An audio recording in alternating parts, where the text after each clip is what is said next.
What's up, everybody? Deadwolf here with another one. This time bringing you Salmonella Academy Obscure Obsolete Inventions. And without further ado, we're going to hop into it because we know you guys like to get started immediately.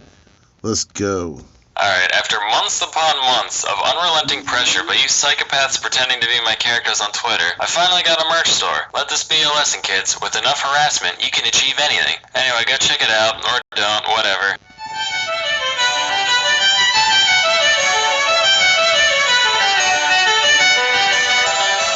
Hey kids, if I learned anything from my middle school career, it's that what may seem like a good idea initially will often be remembered only as a foolish mistake. Here's a few pieces of technology from yesteryear that have since fallen into total obscurity. So I've always believed that there's no point in having many small things when you can have one big thing. Why have many shrimp when you can have one lobster? Why drink many glasses of milk when you can eat one udder? Why have many cheese-its when you can have one cheese-them? Patent pending. And why have many street lights when you can have one moonlight tower? These guys were real popular back in the 1880s and 90s, often standing at over 150 feet tall and illuminating several blocks from a single point. Not very well, mind you. Matter of fact, they were so dim, we didn't even have the conscience to just call them light towers. Had to go and stick the moon on the front so people didn't get their hopes up. But thanks to our good old friend, the inverse square law, you still needed a fuck ton of light to pull this off. So they used incredibly harsh and UV-emitting arc lights instead of incandescent bulbs. All the light of the moon and all the vision damage of the sun? Talk about a win-win. Sadly, these beasts have fallen by the wayside over the past century or so. Except for in Austin, apparently, but they use friendlier mercury vapor lamps in them, so they only get half points. Now, anyone who's been around a baby long enough knows they always have a cloud of ghoulish stench hovering around them. Jeez Louise, somebody better air out that musty little muskrat before Grandma starts drooping again. You could stick him on the clothesline for a while, but knowing that little moron, I'm sure he'd find a way to hurt himself somehow. Introducing the baby cage. Finally, city dwellers all across the nation have a way of unleashing their postnatal funk on the unsuspecting passerby below. These were in vogue for a while before falling out of style a bit of the way into the 20th century, because apparently society started deeming babies more valuable than air conditioners. I don't really get it personally, but this is also around the time we started putting lead in gasoline, so it's probably for the best we kept them inside all day. Matter of fact, it's my firm belief that without kids growing up breathing lead, there's no way pet rocks would have taken off in the 70s. Wow, alienating baby boomers. He's so brave and controversial. Now, in the days between the Great War and the not as great but still pretty alright war, people were trying to find efficient means of detecting an incoming air attack. They climbed their nation's tallest mountains to seek the wisdom of their greatest elders, and the wise men said,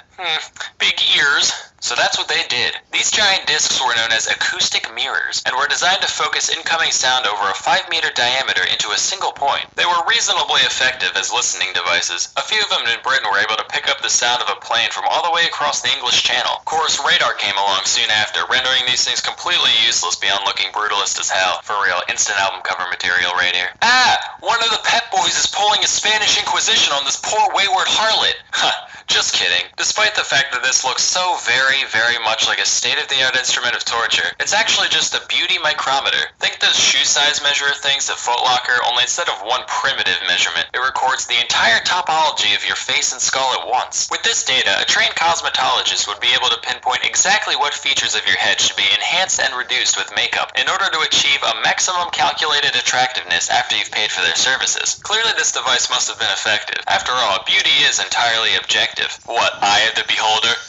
Check the name tag, buddy. Apparently, though, women didn't like being strapped into a birdcage and having their every minute flaw meticulously laid out in front of them, so this thing never really took off in the end. Next, we have the Humlauf. This was a device made during World War II designed to let infantry shoot around corners. It's like the Germans sat down and watched that part in Tom and Jerry where the conniving rat bends the gun barrel back at his adversary. They said, "Mein Punkt." They came in a variety of angles between 30 and 90 degrees, and even came with a little periscope so you could see what you were shooting at. But as we all come to find out when we reach adolescence, cartoons are the arbiters of deceit, because these things would invariably break within the first couple hundred shots or so. And even when they did work, the rounds would fucking explode from the massive acceleration, turning a deadly bullet into an ineffectual spray of shrapnel. These were so ineffective that only the 30-degree model ever saw significant production beyond prototypes, and even that was very limited. Say, you ever look at regular mouse traps and go, Not enough property damage. Well, check this out. Patented in 1882, it's the revolver mousetrap, brought to you by the makers of the snail trebuchet and the cockroach claymore. Thanks to the marvels of the modern era, all those tiresome hours of intense varmint slaying can be outsourced to one little gadget on the floor of your kid's playroom. Now when you hear a gunshot in the middle of the night, you can rest easy knowing that, one way or the other, there's one less pest for you to deal with in the morning. Boom. 1850. Steam locomotives are all the rage. You're in the transport business, but all you can afford is a couple dumb horses. Sure, they move things from point A to point B almost as well at a fraction of the cost, but your cool rail-riding friends called you a whack-ass and it really hurt your feelers. Well, have we got the invention for you? The Impulsoria uses an ingenious system of treadmills to turn that horse to be beckoned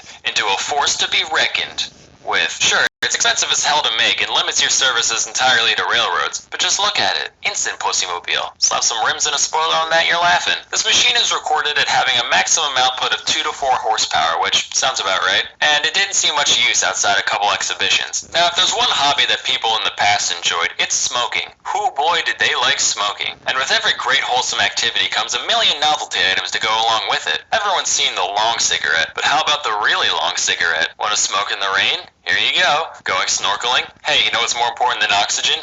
Nicotine. But hey, want to know the only thing better than a cigarette? 2 cigarettes. You know what? Fuck it. Have the whole pack. You earned it. Of course, if you're trying to cut back, you can always share it with a friend. Aw, how heartburning. But you know what's even more fun than addiction? High-quality documentaries. That's why you should check out CuriosityStream. From the face behind the Discovery Channel, CuriosityStream lets you stuff your little meatuses full of all the bizarre knowledge the world has to offer. And with over 2,400 titles, there's no way there isn't something that interests you here. Remember Secret Life of Pets? Trash movie. Turgid prose, stilted dialogue, pandering humor, and above all, highly unrealistic. On the other hand, The Secret Life of Dogs is an absolute treasure. Did you know they turn their tongues into weird inside-out ladles when they drink? Just one of the many fun facts found inside. Normally, full access to CuriosityStream only costs $2.99 a month or $20 a year, which is nothing. That's like a McDonald's run every 4 months. But if you still have your doubts, you can get 30 days free if you sign up at curiositystream.com/salmonella and use promo code salmonella during the sign-up process. Anyway, that's all for today. Till next time, I'm Salmonella, and check out this JPEG.